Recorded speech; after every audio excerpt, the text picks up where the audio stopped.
didn't realize that like some of the video things we use are using AI to kind of make up some frames as well. So as I'm editing, I'm noticing some glitching now, and I'm like, oh, cool. That sucks. Yeah. Oh yeah. You forced the red pill down your throat. Yeah.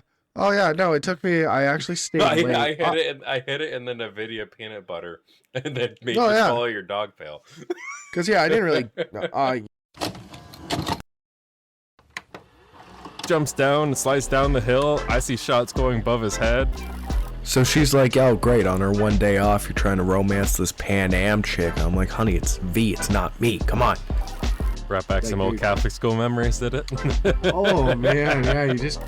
Okay, you know the DMV slaw? I know you're going with this. Yeah, this guy. You're listening to On the Rewind. Welcome to On the Rewind, a bi-weekly Neon Blinds media production where nerds geek collide on the latest and nostalgic topics, airing on Amherst Island Radio 101.3 FM. Make sure you tune into our longer run of the show on your podcatcher of choice. I'm Derek, and I have my co-host Adam here. And what do you guys for us on the Rewind? Thank you very much. Thank you all for listening. Just rewinding my week. I brought this up in kind of like the pre-show little workshop thing that Derek and I do. Reddit was pretty much all I said. I have never been a fan of Reddit, never really used it. I've only ever used it for problems that I have. You just look up the Reddit and then yeah, you see all the awful comments and stuff like that underneath it. But our business, is your ADHD causing you to cheat? That's so funny. I have looked up a bunch of stuff on how to do certain stuff, but yeah. So our boss wanted our company to get more favorable in Reddit's eyes because right now it's not too favorable. So we started making a bunch of ghost accounts. I forget what exactly they call it. We have one guy that, but it's actually people behind it, right? Yeah. And we have one guy there that is like a Reddit moderator for CFL. He's like huge into Reddit and all that sort of stuff. So he calls it all these certain terms. I don't honestly understand that much. But the big problem is with every Reddit account, it has your karma on it and it has your year, like when you were, how old you can are. Tell. Yeah, so like a brand new account with 0 karma comments, hey, this place is really awesome for getting this stuff. I'm like, everyone knows, and they all call you out immediately, and pretty much you're banned from the page because they can tell, and they don't want that. They don't want companies doing that, ruining the sanctity of Reddit. So we got to buy them old accounts. I honestly thought about doing that too. I do have a very, very old Reddit account called Stone Film Student somewhere. Yeah, that's how old it was. I was not only smoking weed, I was also studying film. But yeah, so to make them more believable, we actually have like 3 of us, including myself. We have Reddit accounts and we actually actively follow stuff that we're interested in and also post in it at the same time as just so happening to like my business and promote my business slightly through word of mouth and through just being like, oh, do you have any recommendations? And it looks like say someone recommends a certain cigar, I go, oh no way, I'll drop by there and pick it up, and then I just walk 10 feet, pick up the cigar, take a picture of it like it looks like it's in my house, and I go, picked it up, thanks for the recommendation. So not only does that person feel listened to, they love it, and not only that, the next day I was able to get a cigar that they think is good. That type of thing. Yeah. But at the same time, we have to be doing stuff that we're interested in. So I started like being like, okay, I'm gonna actually take this seriously. The other guys were, I should too. So I looked up Batman Reddits, I looked up Scooby-Doo Reddits, looked up Fallout 4 settlement building Reddits. Awesome. I was really hoping the Frontier would have a Reddit, but they do not. And then I found one last night called the Sly Cooper Reddit. Oh. And it's so cool because there are so many people in there that are still talking about that little raccoon. Dude,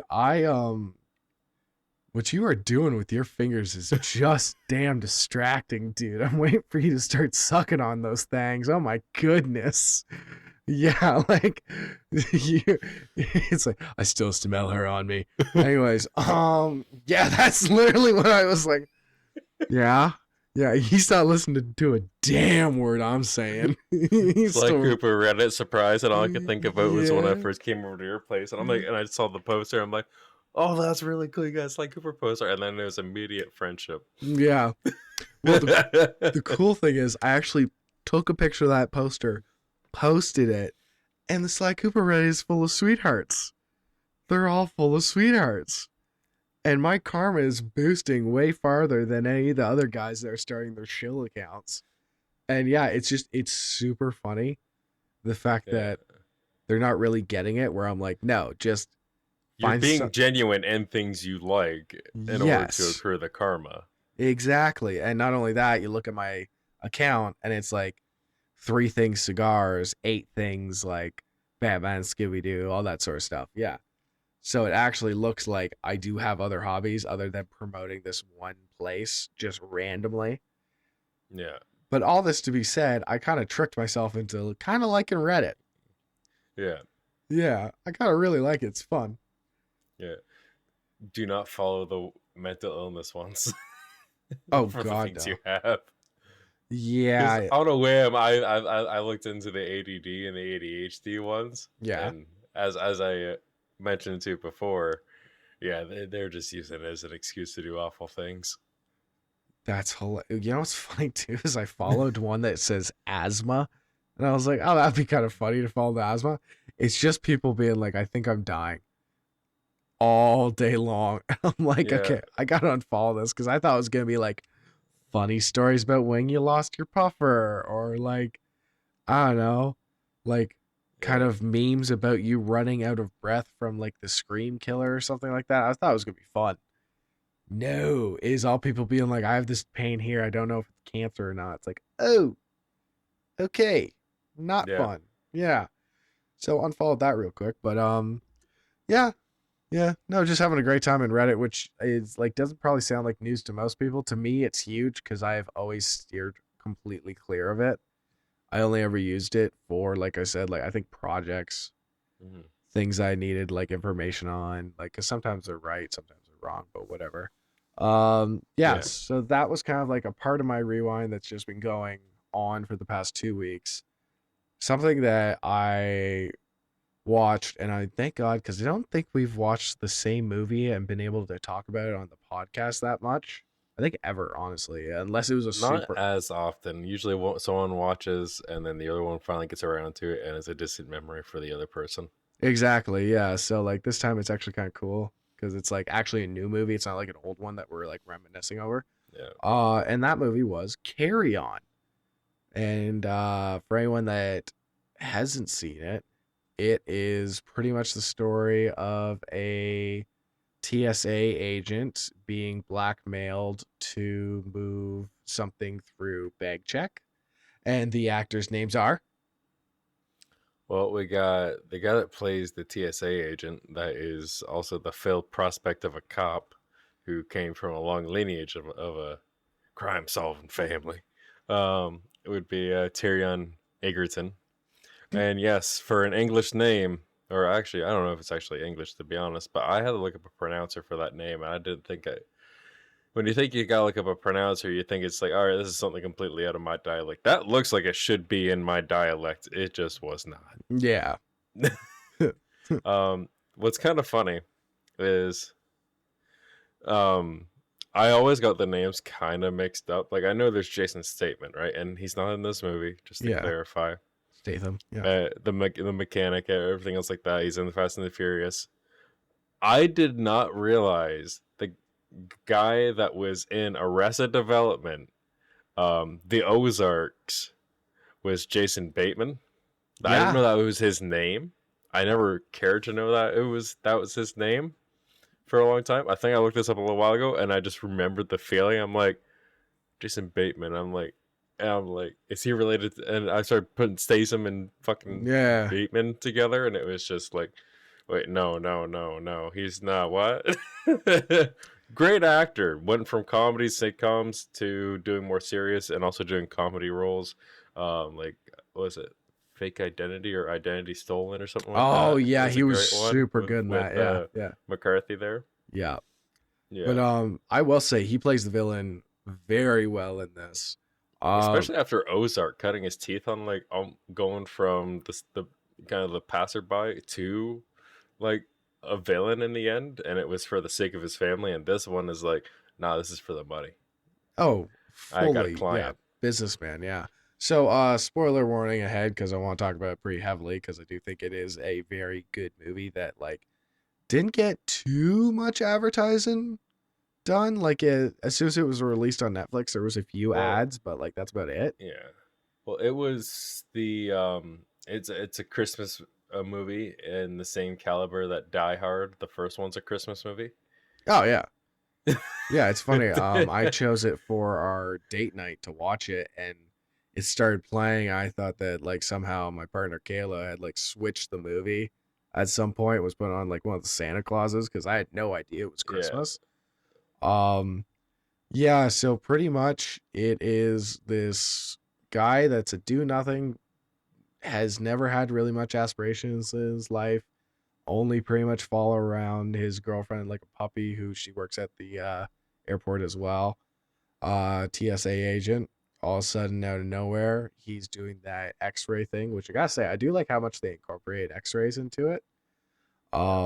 He's doing the X-ray machine, and all of a sudden, he gets handed this little earpiece, AirPod type thing, and all of a sudden, Jason, I keep wanting to say Staten now, Jason Bateman Yeah. starts talking into his ear, telling him, "Okay, this is how this is gonna go. If you don't do what I say, then your girlfriend gets off.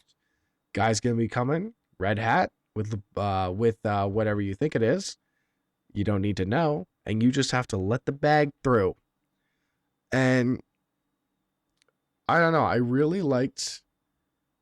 I only didn't like the very last 10 seconds of the movie. The rest of the movie, it was like an hour and 20.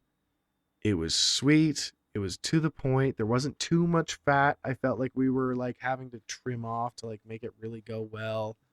There's ups and downs. You think they're through, then all of a sudden they get the lottery to get your bag checked that like the villain thinks that it's random. Turns out it's not random. Like it's a cat and mouse game because they have him so heavily monitored.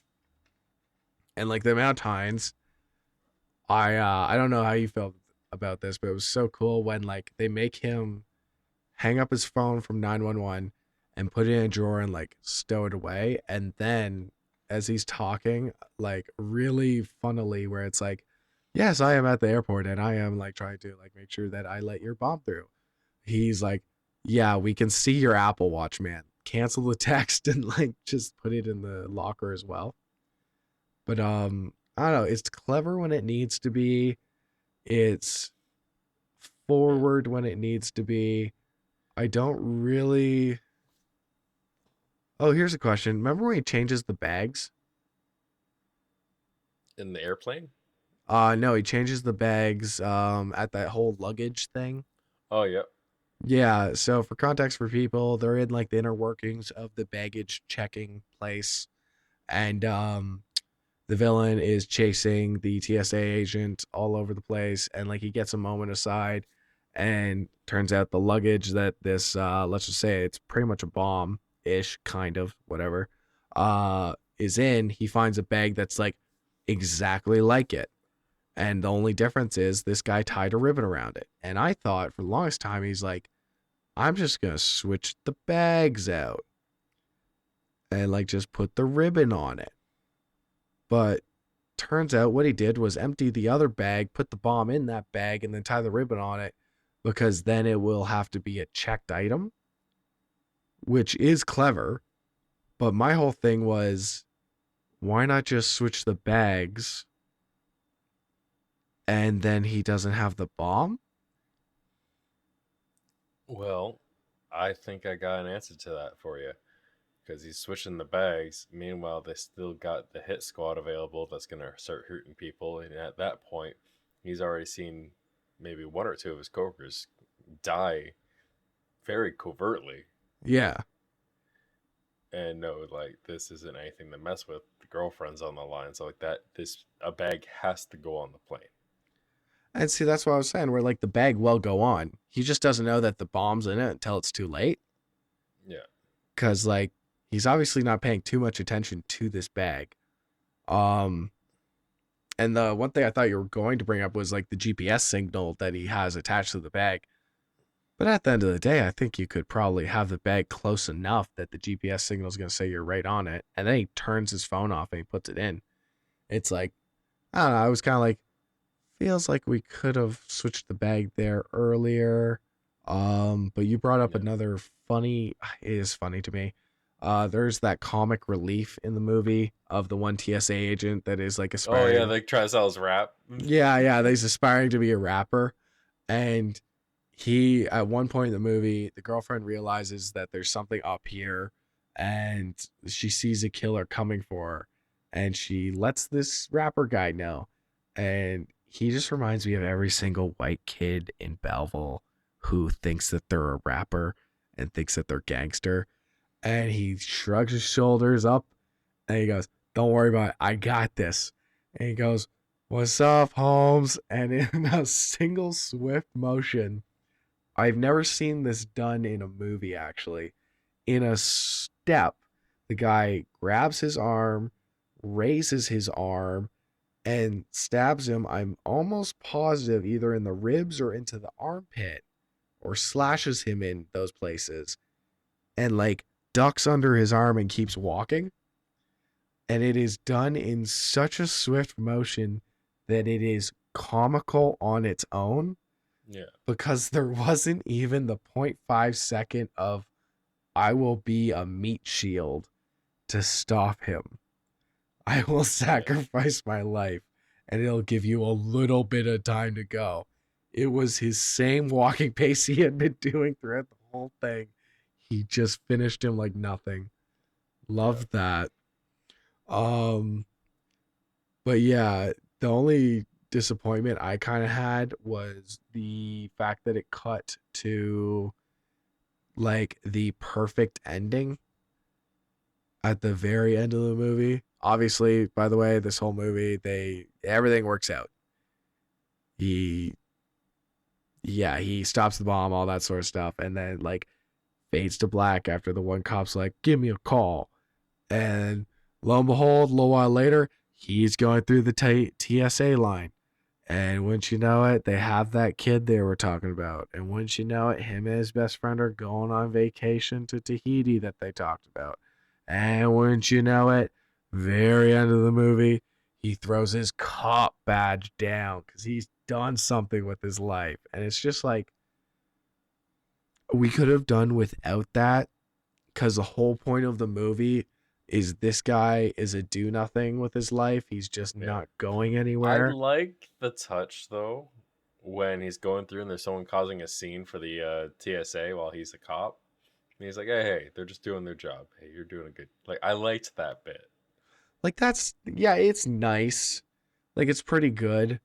Because I don't know if you've ever worked fast food.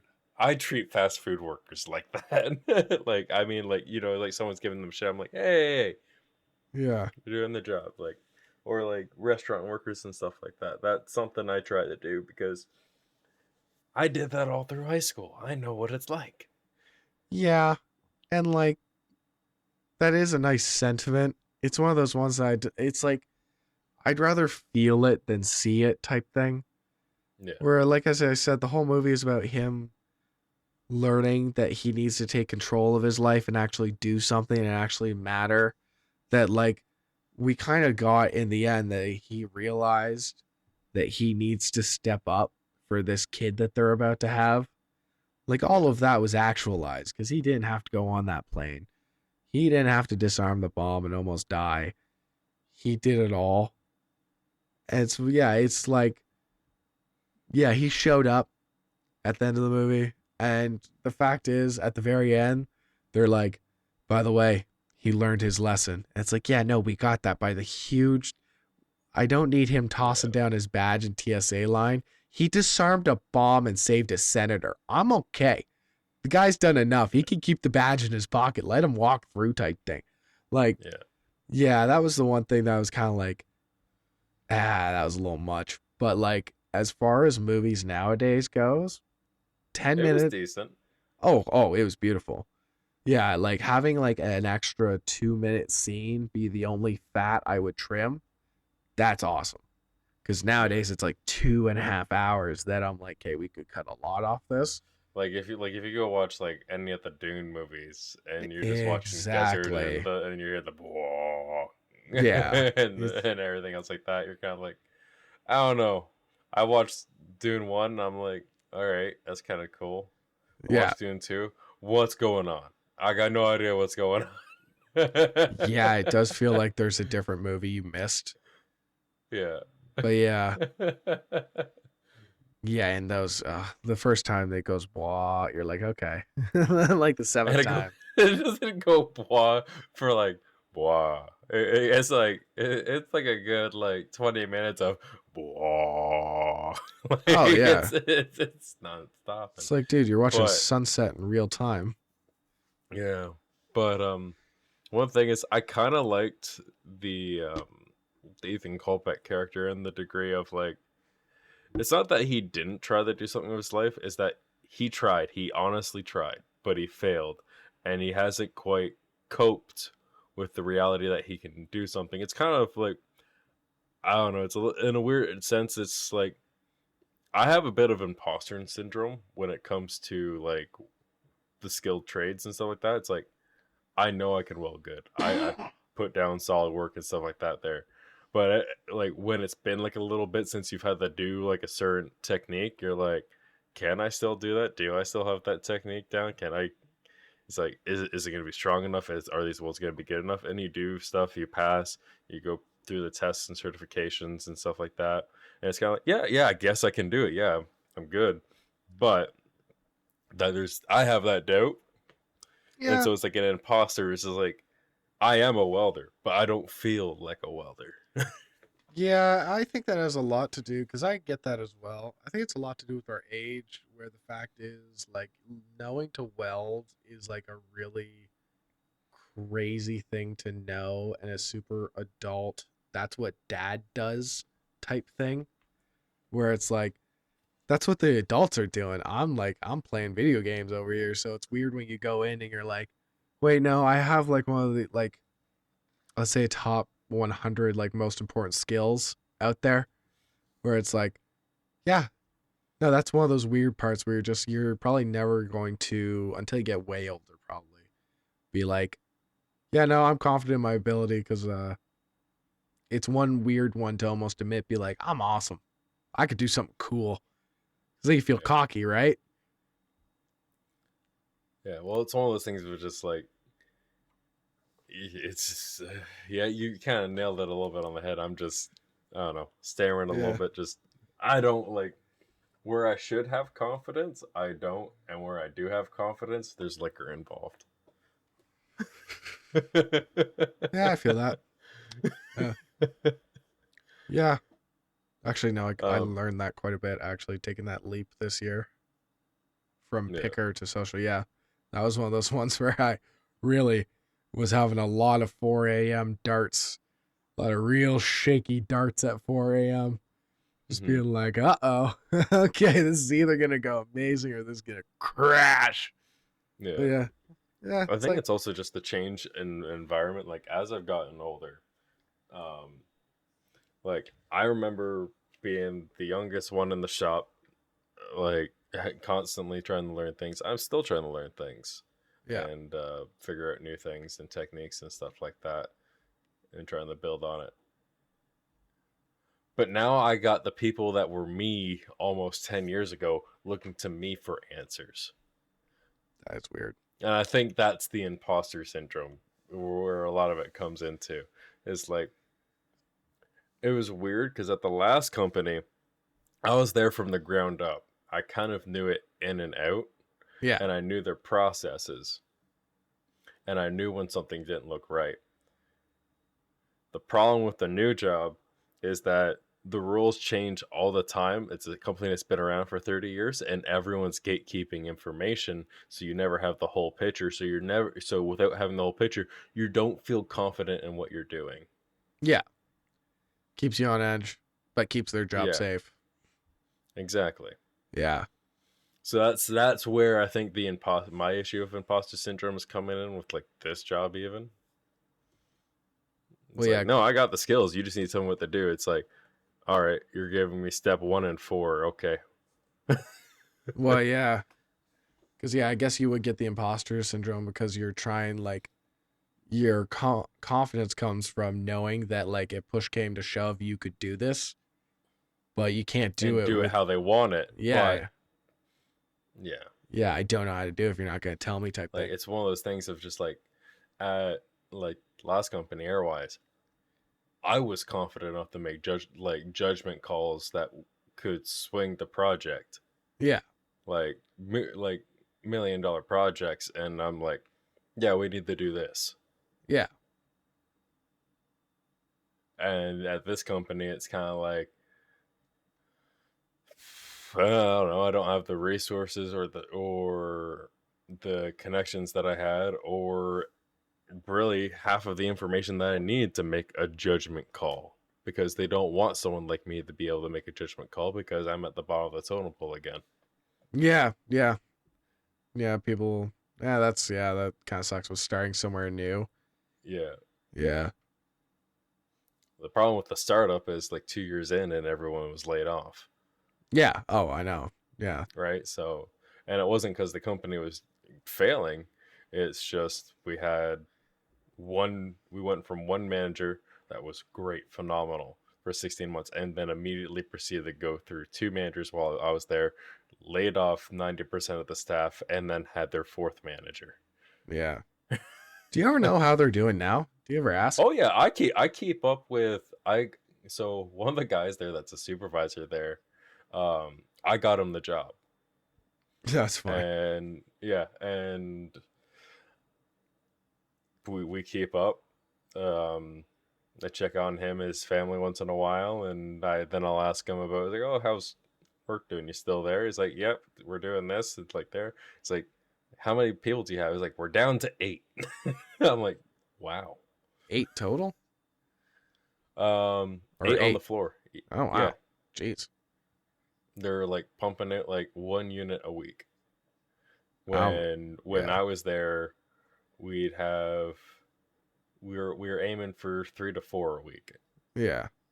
Jeez. So we were sitting about 40 people Yeah. when I was there last. Also, that just means a lot of people waiting around too, and you're like only working on 1 unit. That's the thing, is they actually have they kind of all became what I was. You don't have anything to assemble, you're gonna go make the parts. Oh, okay. Right? So they're just in a constant rotation. Yeah, there's no specialties. It's just making this. Yeah. Interesting. So they all became what I actually was in the company, which is, okay, we need this part. Okay, I'll go over here and make this. Okay, this is priority. Okay, I'll weld this. Okay, this needs to get piped. I'll pipe this. I'll braze that. I'll do this. Yada yada. And now they're all that. Yeah. Except for welding. They have one guy that specialized in welding. Which was kind of my niche when I was there, but at the same time, when I gave him the notice and the manager that was treating everybody poorly, he's like, oh, cool, I can get rid of this guy sooner than later. And then he's like, oh, yeah, you don't need to work the 2 weeks. So like, okay, well, you're legally obligated to pay me for the 2 weeks. Yeah. That I gave you notice for. Oh, I love that. Did they ever? Yeah, they paid me. Nice. I brought that straight to HR. Day of. Well, yeah, it's kind of smarter on their part to do it. Yeah. Yeah, it's not they're worth already it, right? having pending lawsuits. Yeah, just one less thing on their plate. Yeah, but anyway, I didn't even mean to deep dive into work. I don't know how it happened, but I love it. Sorry, I don't know. It's just like I get the element of the whole, like, he like I think what that character had was the imposter syndrome. He's like, I'm not actually good at detective work. I'm not good at this. Meanwhile, he's doing literally everything he can from the jump to stop this bomb from going through, pulling out Yeah. every single trick. And they're mind you, these guys are professional. They're catching every single one. But there are moments where he's like, oh, you tried something. I thought you were all out of tricks on multiple occasions. Yeah. Also, So- I gotta say, that's how good this movie was. We just delved into our own imposter syndrome and then talked about our last 2 jobs and where we're gonna be in fatherhood. That's a good movie. Yeah, there you go. Makes you think. Also, what's interesting, like the guy watching doing the cameras and stuff like that, Yeah. Theo Ruzzi, he's from Yeah. Sons of Anarchy. At least that's where I know him from. Oh, that's funny because I know He's- him from like a few TV shows, and he's always played the mild manner, like boyfriend, therapist, doctor. Like he's never played a villain. He's a gangbanger biker that has a heart of gold. That's so Sons of funny. Yeah, Anarchy. yeah. Because when I saw him be evil, I was like, "Whoa, he's good at that." Oh yeah. Yeah, no, that was freaking funny. All right, now on to the rewind that we're all waiting for. The rootness, tootiness, rewound around. There we go. Round and around we go. Yeah. So I pretty much ran a blitz. I don't know, maybe football terms. Ran a blitz, the shadow pass, and then tackled Tarek down with a complete surprise. We were playing hunt. I go, guess what I got there? Good old Derek. Guess what I got there, Exobite? Guess what I just purchased, Grimm's? What? Red Dead 2. And it was so cute because it was like, you could tell you were like holding yourself back where you're like, oh, you gotta play the story mode? I was like, nah, I don't know. You're like, well, what you gonna do? It's like, might mess around in the RP a bit. And the best part, ladies and gentlemen, is there was this one buddy in the call as well. So he was talking normal, but you could, and there was no video on. You could tell there was a smile on his face, and it was the cutest talking ever. Where it's just, you could tell because like the lips weren't being perched or anything. It was just full smile, wide open mouth. And I was like, yeah, you know what, ladies and gentlemen, after a while, I just decided, I don't know, I kind of want to try it out. Well, I kind of dip my toes into it. I'm not going, and I told you this, I'm not going full out in this. Not going full 6th gear on this thing. But I am curious to actually like kind of dive into it. Kind of want to have a little fun with it. Yeah. I don't know. It seems interesting to me. It is like almost out of my comfort zone with like talking to strangers.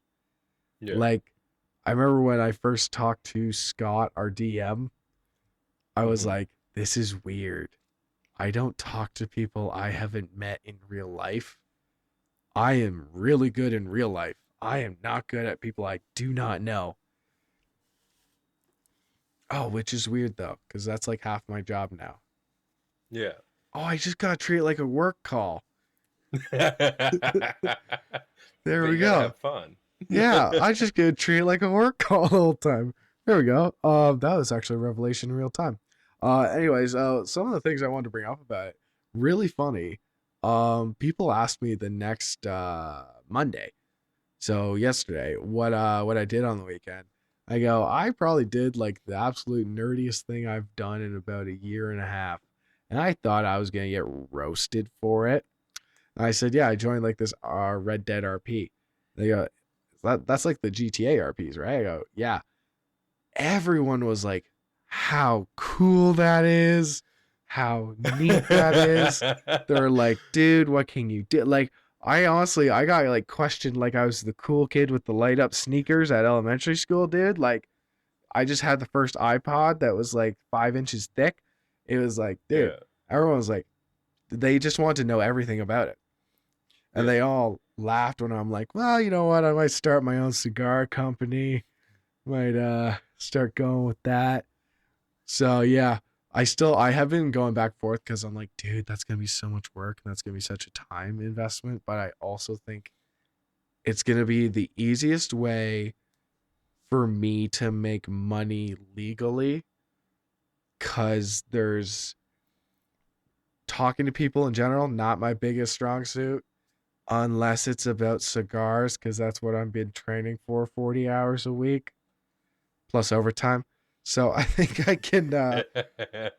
I think I would have no trouble at all making like a pretty decent buck if I got into cigars and cigarettes. Yeah.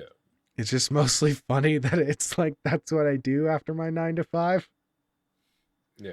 So And I we're gonna already have to go have, farming some tobacco. It's just gonna be you and me in a field looking out for people that are gonna try robbing us. dude. Farming tobacco, trying to Uh, get this smoke company up and going. oh man, like I have all the assets to make the posters. Are you kidding me? I think we just checked and did like a inventory on all of our members. You want easy money?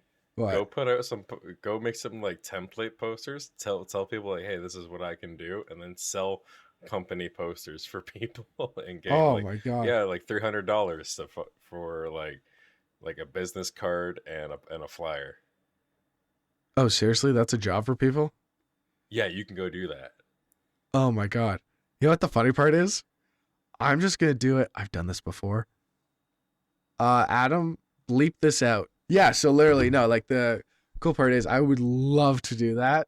And I think it would be kind of easy. And also, we just did like a memory inventory type thing. We have like 4 terabytes worth of stuff on cigars and information on every cigar, photos on every cigar, video on every cigar. It's like reviews on it, like unboxing it. So yeah. Oh, dude, I am set if we start this up. And you know what the other cigar company did? What? They're called the Grays, and they're a crime syndicate Oh. out of Saint Denis. Oh God. Okay. Wait, they're a crime syndicate? Yep. Well, Family. But yeah. oh God. Oh. Well, unless this is like a Breaking Bad situation that all of a sudden now that they see how well our cigars are and how well I'm gonna market them. I actually have a name for our first cigar, by the way. And then they see all that, they're gonna be like, oh, you're gonna start making cigars for us. And it's gonna be like I'm like El Dorado. What was that one? Breaking Bad El movie? Camino? El Camino, yeah. Where all of a sudden I'm in like a diaper chained up in a little thing making cigars all day long. And then Grimm's has to come rescue me. But yeah. First cigar that's gonna be our first premium cigar is going to be called the Butcher.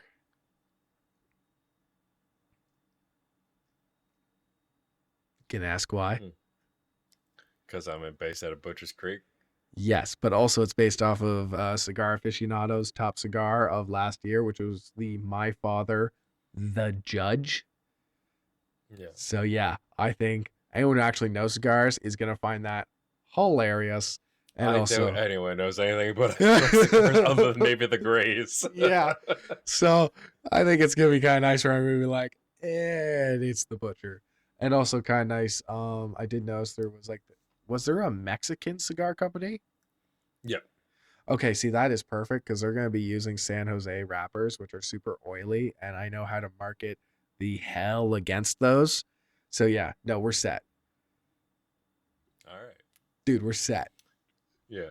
Yeah. But no, it's kind of, we got you kidded rather quickly, I think. Like you Well, yeah. spent like a couple hours over the course of 2 days.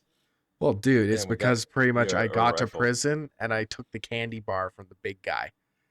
Yeah, but other than like my $50 handout for your horse, you've bought and everything yourself. I've just made the introductions. Well, yeah. Also, because like I pretty much had an exact idea of what I wanted to go in for, so there was no like hemming and hawing off of stuff. Yeah. The next thing you gotta do is probably the hunting trick to make you some money or make us money. Yeah, no, And that's then- definitely gonna be a nice chill hunt. I delivered the other 5 bags. You did? So, yeah. Or you have yesterday. to? Okay, yeah, I you did. Okay, cool. So Right. Priorities. No. Yeah. Okay, you know what? And ladies and gentlemen, for the rest of this, you are going to hear us going over our counting numbers. I know that's what you're all waiting for. So, What? for the businesses. Oh, Yeah, so it's like we have to do payroll for the cigar company, then we have to do payroll for the hunting company. yeah. Yeah. Be a little joint interest venture. It'd be interesting because, like, I would want enough capital to pay any fines and fees and stuff like that, and they can get pretty expensive for like the violent crimes. But I mean, like, it'd be interesting. Like, you get like the Timberwolf / whatever your cigar company is, just like, okay, we're doing this, but we're going bad. That, or we just make second characters that are just straight up criminals, and we figure Wait, that out. is there going to be fines for growing tobacco? No. Okay. But I mean, I think it would be fun if we had either like we do that stuff, but I haven't really experimented much into like the crime element Yeah. too much, nor the law. So I think it'd be fun like do like a spell of each, like just like a throwaway character if Yeah. you get into it. Yeah, see, my Like, character. we'll do law, figure out how they work and how they tick, and then we'll make a criminal character, That's and so we'll funny. start doing crime, and like we're like, hey, we know your playbook. That's so funny. Yeah, see, my whole thing is I am willing to be corrupted, but I am Yeah. starting out as a frontier man that has good intentions. Yeah, well, that's the fun thing about Grimm is he, despite our Hope County playthrough, he is like lawful neutral. Yeah. He doesn't care what you do as long as it doesn't affect him. Okay. He hangs out with some of the meanest and the baddest, but there's respect there. And I do that in a way, like, I walk that line so that way I can go, it's like, well, like, I could go up into, there's this gang called the Whiskey Riders based out of Tumbleweed. If they came up to me and I saw their colors and they're going to try and rob me, it's like, hey, I'm this guy's friend. Okay. I always love those pauses you do. Yeah. God, you Little do such elemental. funny pauses. Yeah? You like my pauses? Yeah. No, it's good. Oh God, you're meant for radio. But yeah. Yeah, no, I do like that where it's like I got a respect. face for it. So, Yeah. you know. You know what's You funny? clicked in it. Oh yeah, I've said that so many times to people and like they just agree and they walk away. Or there's like the one old guy that's heard it so many times he like just is on the ground laughing. Yeah. Yeah. Uh, But yeah. Anyways, that's pretty much like Derek said, it was only 2 days, but yeah. No, I've been cooking up some things, thinking about some things. yeah. The graphic design part of it is kind of funny, especially for $300 or something like that. Like, oh, I could make it so easily. The only problem would be is like sending it to people. Discord. Oh, okay, cool. Yeah, I could make anything up in a second. Yeah. You just Yeah. literally. So that bulletin board I showed you. Yeah. All I gotta do is right click on a Discord picture and Yeah. click copy link, and I paste that into the bulletin board, and I hit post, and I can choose to pay 50 cents to post it everywhere inside that part of the region. Oh my God, that's easy, easy money. Yeah. Oh my Yeah. God. Yeah. I would maybe charge a little less when starting up, but once you got like a reputation, Oh yeah, if no, you ever want honestly, yourself, like yeah. But $100 to me is gold. Like, yeah. yeah, I'm starting out at like the elementary kid level where $20 I think is gonna retire me. Like I'm fine. Mm-hmm. I stretched that money to get my horse all set up. Yeah. When I mentioned about getting all the tack and all that sorted, I didn't mean go do that. I said you can. I know. I heard your surprising your voice when I come out with a little saddle, a blanket, and a bedroll, and I go, "No, you give me a horse. I'm super excited for this horse, and I am bonded with this horse now." That Okay, horse well, are is you my gonna pay everything. for it to max out its training and get gold horseshoes on it so it goes faster? No, God, no. I want it to be a little like rinky dink thing. All right. Have you seen Should my have got you a mule. the hat I wear? Oh, a mule will be hilarious behind you, like every cartoon, where you're just speeding over, and it's like, Why is this shot still here? Why are we still seeing this hill? Okay, but if we're talking about those old westerns, it's a little racist because it's always a big mustache, a Yeah. sombrero, and a poncho. Yeah. After Clint Eastwood is rode ahead. Yeah. Yeah, with me, it's like pretty much just like an Irish English guy with tattoos on his neck. Love the tattoos, by the way. Yeah, The my character's tattoos they got put in? the skull and the rose on the one side, Yeah. but he has the long hair to hide it. Yeah, see, that's funny. I actually have a tattoo on my left side where my fade kind of shows it. And then I have two, neck tattoos. I imagine somewhere down the road, I'm going to shave my head, just show the tattoo, and just walk out. Yeah. Yeah. Can you get more? You can go to the barber shop, which works as kind of fixing your scars and other stuff like that. Okay, too, cool. And your tattoos. All right. So we are actually getting we've chopped up a bit. We haven't even touched the news. Yeah. All right. You got T-minus 9 minutes. Let's go. Big tech panic. No, so interesting enough, we've talked about NVIDIA last episode 49. We're on to 50 now. Yeah. I didn't ever think we'd get this far, but I think we were just gonna keep on doing it anyway. So all right, DeepSeek, a Chinese company, released a DeepSeek R1, which it's AI, but it's surpassing the Samsung phone's Gemini, Anthropic's Cloud 8, which is the direct competitor to like ChatGPT with OpenAI. So people are saying, oh, the AI bubble's popping like the housing bubbles pop, but the housing bubble, it only pops and okay, it's down $50,000, but it's the Canadian market, so it's still 700,000. Yeah. Also, yeah. Just to cut you off, kind of funny story from the last 2 weeks I completely forgot. I am done for as soon as the power's cut out, because ChatGPT went down for about 2 hours at the start of my day one day at work, and I panicked. Really? Oh, dude, because like I used to do it all by hand, right? But now, because we have so many people, but we still have not enough people for what we do without AI. The AI is the only reason that we are keeping what we're doing working. Because it's like giving us so many shortcuts to be able to work as fast as we do and blow the socks off of anyone else because they're all older. Yeah, when AI wasn't working, I had to scramble and find another AI.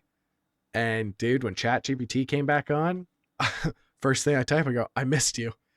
They go, oh, I missed you too. What happened? I go, you were down. I had to go to some garbage AI. And they trash talked the AI I went to. I don't even remember it now, but yeah. Yeah. Sorry, I had to interject with that one. No worries. Okay, so recap: DeepSeek R1, that's the active AI that's similar to ChatGPT. Popping the AI bubble, like the housing bubble is popping now. $50,000, $700,000 house still. They didn't lose too much value. All right, but it's also heavily affecting the stock market. And, from time to time, you and me like to talk a little bit shop about the stocks because we both have been trusting stock market rather than our savings account. Yep. Or at least in my case. But I did the math. So if you invested in NVIDIA about a year ago, before DeepSeek R1 released, and you sold it before it released, you would have exactly doubled your money. Oh, that's kind of crazy. Okay. So mind you, the loss that they took was only $20 off the 141 that they had. Yeah. But still, that's a decent drop. The Nasdaq is like it's like down. I don't know. I think one agency said 643 points. I don't know what the point metric is for stocks, but I imagine it can't be that in percent because you can't go below zero in overall percentage. Yeah, they said something about they lost like a couple billion the stock. Yeah. Yeah. That's just because they got millions tied up in each of these tech companies, if not billions. Yeah. But what's kind of why NVIDIA kind of took the hit is they're a hardware company, right? Yeah. But they're also doing all this AI kind of software and allowing their hardware to be the most optimal thing with proprietary tech, meaning no other company has the ability to create this licensed tech to take advantage of AI or let AI take advantage of it in the way it does. Yeah. And it's the whole CUDA cores is the proprietary tech, in case you're interested.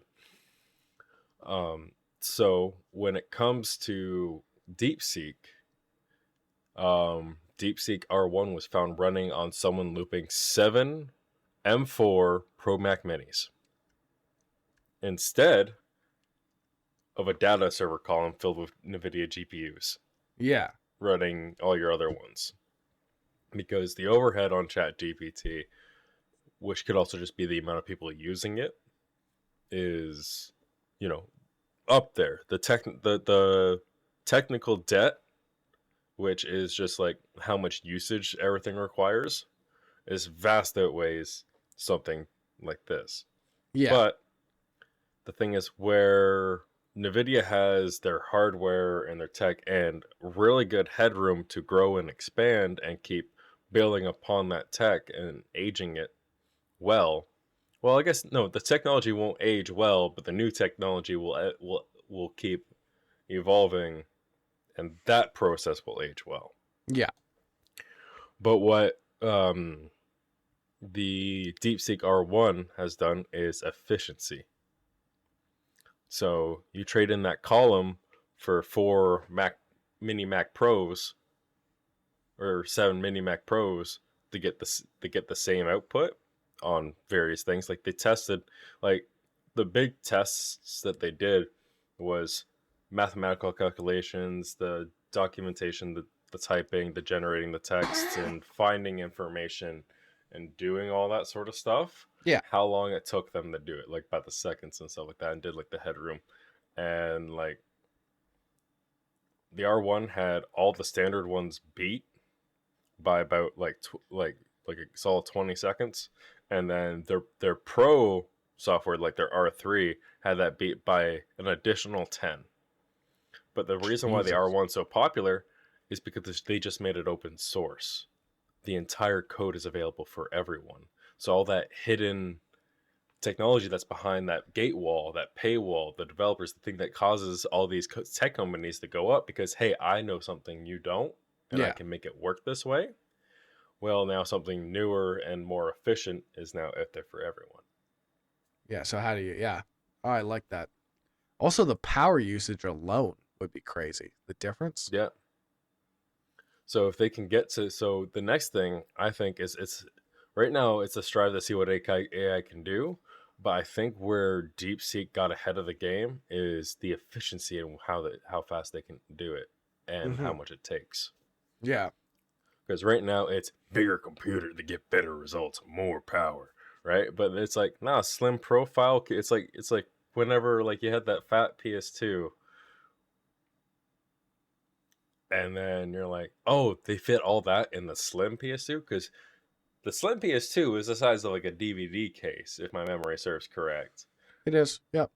Instead of a shoebox. Yeah. Right? Yeah. And they actually had trouble selling that because people thought it was less powerful. Yeah. Well, they were correct in some degrees. It overheated more. Yeah. Yeah, the fat one never overheated. Yeah. It's fine too. With mine, you can tell. If it's like been running for a while, you touch it, you're like, oh, okay, that is a little warm. You got a slim one, didn't you? Yeah, I have a slim one, but I also have a section of metal and wood that like it's cut out of, so it has its own space. Okay, so we are wrapping up our Amherst Island Radio broadcast edition of On the Rewind. Thank you so much for listening. Catch the rest of this episode and all of our episodes over at Spotify, Amazon, anywhere you listen to podcasts, we're going to be there. Thank you so much for listening. Goodbye. Welcome back to On the Rewind.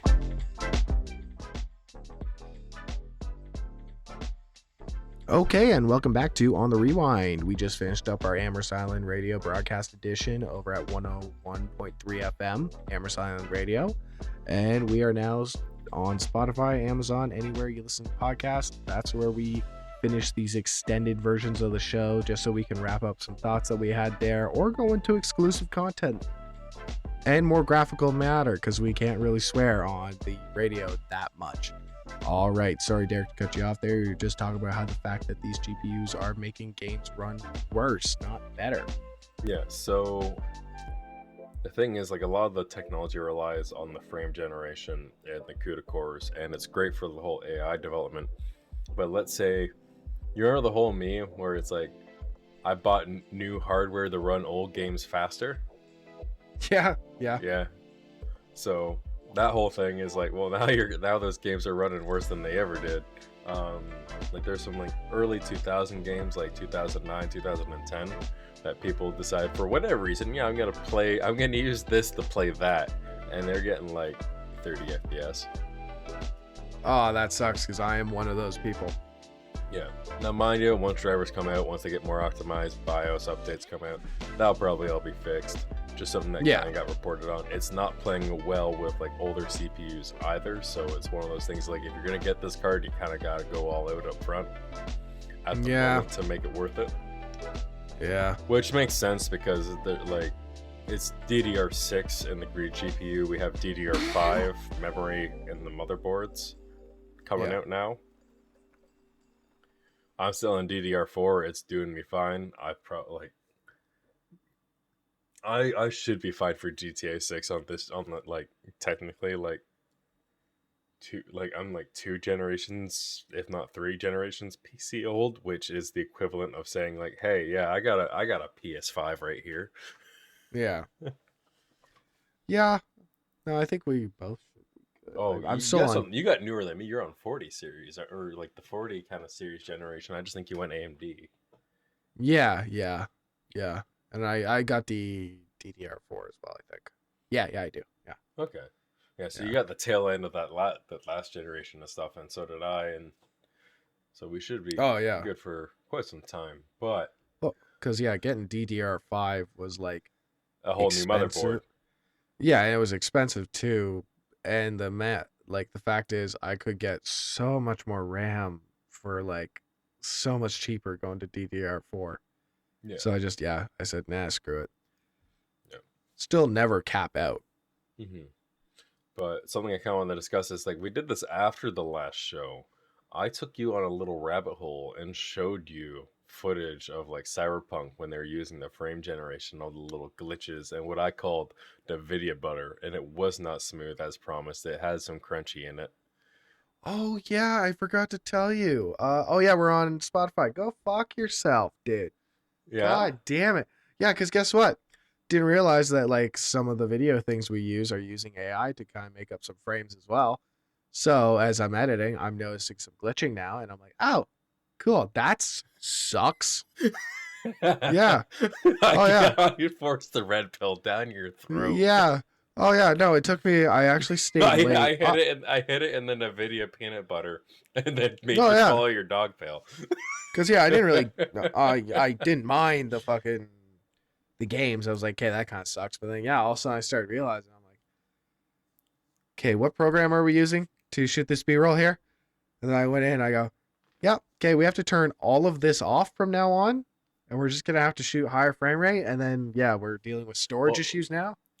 Okay, but to the person that doesn't know what they're looking for, like, you could recommend that to Kayla.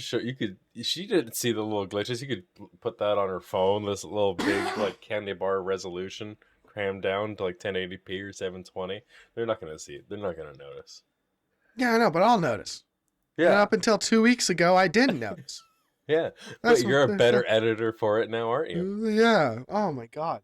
And the worst part is too, the other guys, I had to show them because they were looking at me with 3 heads, being like, "We've been doing this for months this way." I go, "Well, we're not doing it anymore." I need to show up there with a job, and he's like, "Hey, you can thank me for that." Yeah. So that whole thing you got down pat, I flipped it on its head in like a lunch period. I was like, "No, we're not doing this anymore. I can't." Yeah. Thanks. Anyway, sorry, cut you off there. Sorry, not sorry, but anyway. Yeah. But yeah, I just kind of wanted the. Well, what's funny is this was supposed to be a whole swing bit into like it's been some time. We had a talk about how we'd rather have the raw power rather than the kind of the frame gen. Yeah, raw power. Yeah, Bit over. There you go. yeah. No, but I want to say it's like now that it's been some time. What's your feelings on it? Yeah. Yeah.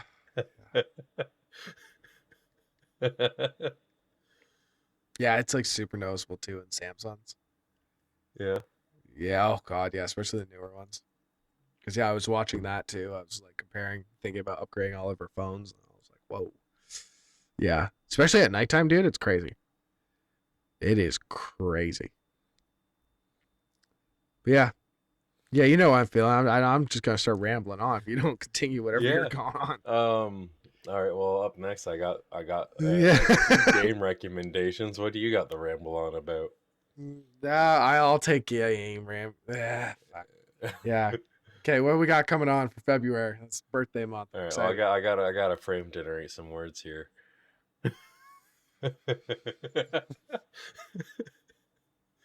No, I'm sorry, so I'm done. unmedicated.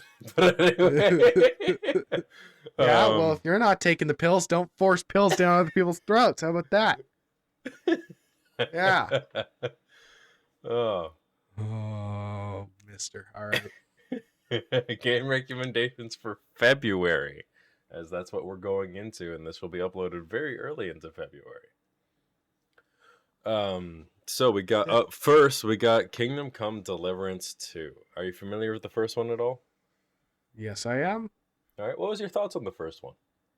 Oh, sorry. No, I didn't play it. I've seen Kingdom Come Deliverance 2. Looks sick. So I looked into Kingdom Come Deliverance. Yeah. I'm just excited for it.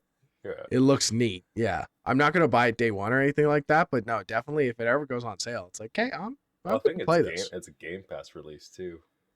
Yeah. Well, But, I'm in Red Dead now, so yeah. yeah. Well, it's Yeah, single take your player. lumps. Fuck you. You're with me on Red Dead now. Oh, okay. Oh yeah, I guess it would be single player.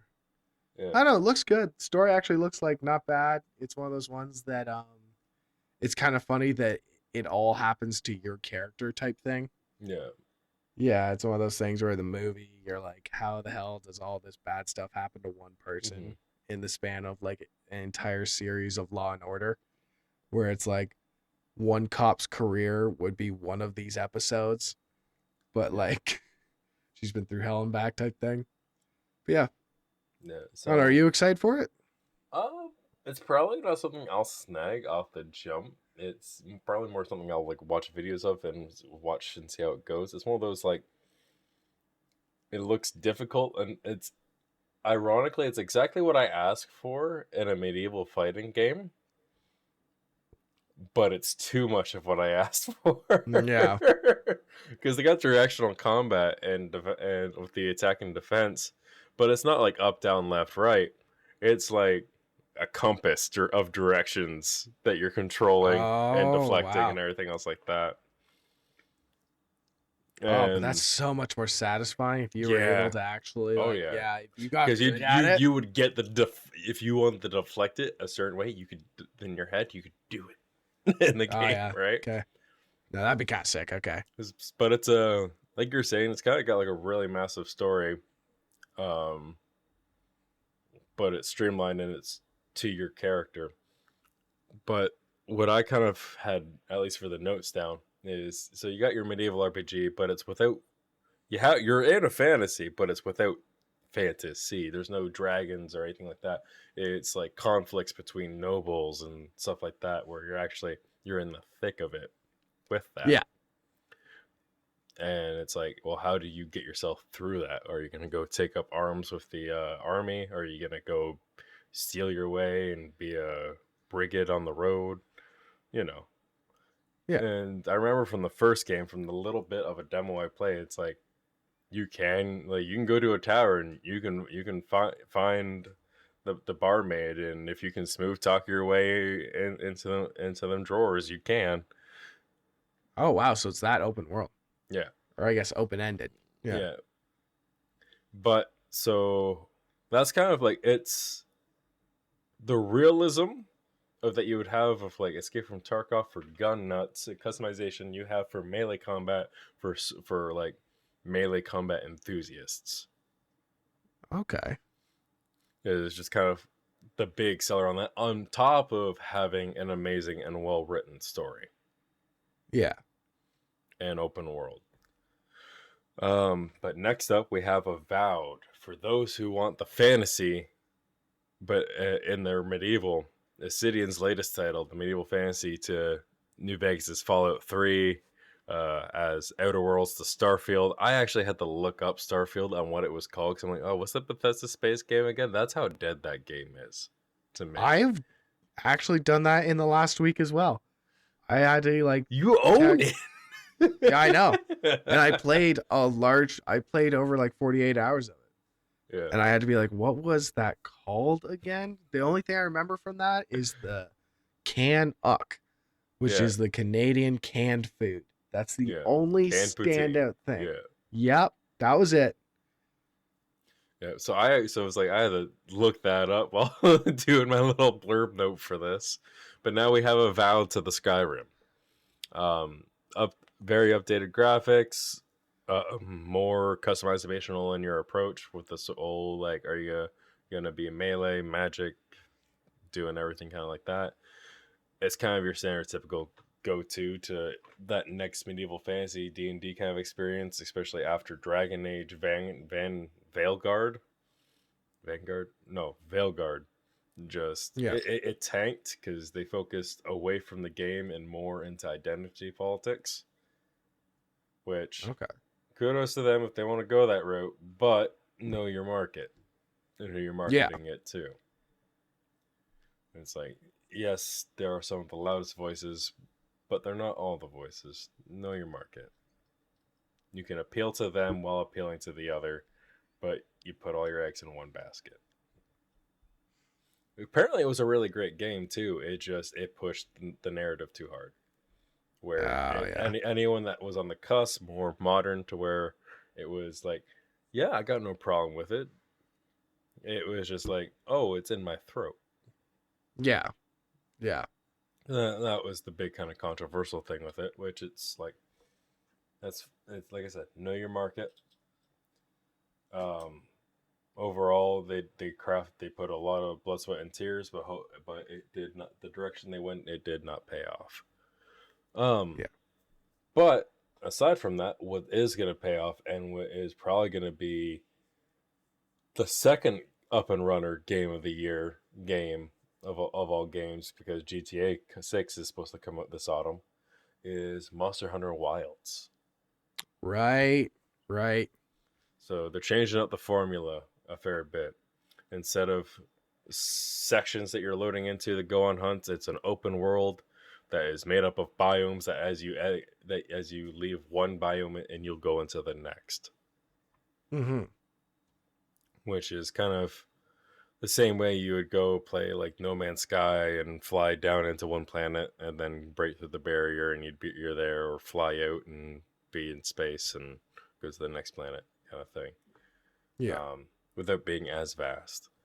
But with that whole model is a change of when you're out on a hunt, you're not limited to that hour to try and get that hunt done. You're in a living and breathing world.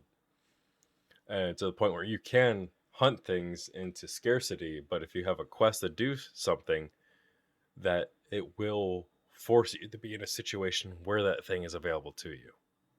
So you don't have to worry about killing things and then being like, oh, I can't do this quest anymore because I killed all these things. Yeah. They are bringing the mount back from Rise, but it is slightly different. Instead of a wolf, this one is like a knockoff chocobo. And a knockoff chocobo, for all my Final Fantasy fans, is the two-legged bird thing that carried you into safety and around the battlefield so you wouldn't be attacked. But this one instead will fly you into battle.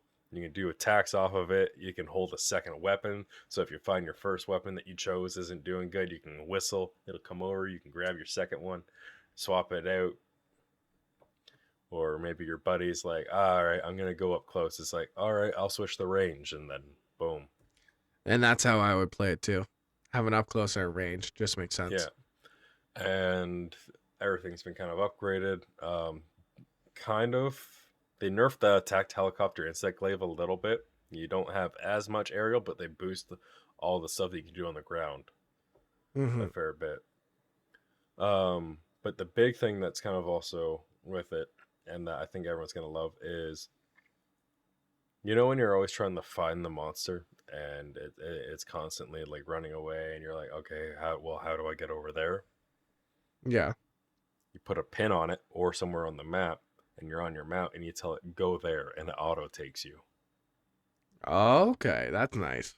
Yeah, so you have this open world with this way of exploring vertically and horizontally, and as well as just telling me, like, hey, I want to go there, or I want to get that thing, take me there, and it will take you there. And if you see something shiny along the way, you can be like, oh, okay.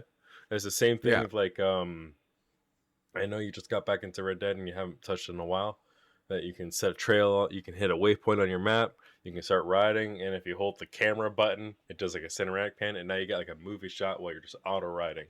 It is dangerous to do that in the RP. You will run into somebody that is also doing that or not doing that, and your horse will not care that there's someone else on the road. It will go straight through them, and both of you will fly. Oh, no. Oh, yeah. Also, can my horse die? Yes, it ages. What? Yeah. Like, how fast? So in-game time, it says like 60 years, which is like, I think like a day and a half to like 2 days equals a year. Okay. And yours was a wild caught, so your horse probably started at around 20 to 30. This is sad. So you probably got a month with it. Wait, if someone like shoots my horse in the head, is that it for the horse? No. You can use a horse reviver or pay expensive veterinarian bills to have your horse surgery done. All right. Okay. But it will made me age and it anxious. will die. And if you have something in the saddlebag, it will go with it into the non-existence. But what you can do, if you're sentimental, is you can breed your horses and you can keep the blood lineage the same. Oh, okay. Junior blinds. All right. Yeah. Blinds Junior. I like it. All right. Sorry. Just caught me. Yeah. Just remember that. No worries. But yeah, that's all I got. All right. And I think that is a perfect time to wrap up this show. Want to thank everyone for listening. It's been a great time. Always good catching up with you. Doing a little rewind there, Derek. Yeah. And yeah, so we just finished up our extended edition on Spotify, Amazon, Apple, anywhere you listen to music, or Spotify podcasts and shit like that. YouTube. We're going to be there. Are we? And we are on YouTube. Right. Okay. Yeah. If you want to catch our first little bit, we are always broadcasting on Amherst Silent Radio 101.3 FM. Thanks for listening to On the Rewind.